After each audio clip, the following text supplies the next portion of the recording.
கோவிலில் நாம் உடைக்கும் தேங்காய் அழுகி இருந்தால் என்ன அர்த்தம் என்று தெரியுமா?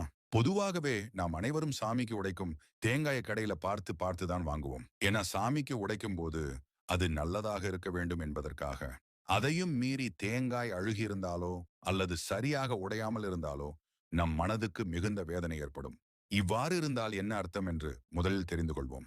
தேங்காயில் இருக்கும் 3 கண்களில் முதல் கண் பிரம்மன், இரண்டாவது கண் லக்ஷ்மி தேவி, மூன்றாவது கண் சிவன் என்பது பொதுவான நம்பிக்கையாக உள்ளது. இத்தகைய சிறப்பு வாய்ந்த தேங்காய் சாமிக்கு உடைக்கும் போது அழுகியிருந்தால் நமக்கு மிகவும் வருத்தமாக இருக்கும். ஏதோ அபசகுனம் நடக்க இருக்கிறது, தெய்வ குத்தம், அதனால் தான் இவ்வாறு ஆகிவிட்டது என்று கருதி நாம் கவலைப்படுகிறோம். உண்மை என்னவென்றால் தெய்வத்திற்கு உடைக்கப்பட்ட தேங்காய் அழுகியிருந்தால் அது நன்மையே. தீய சக்திகள், பீடை, கண்திருஷ்டி போன்றவை எல்லாம் நம்மை விட்டு அகலும் என்று சொல்லப்படுகிறது.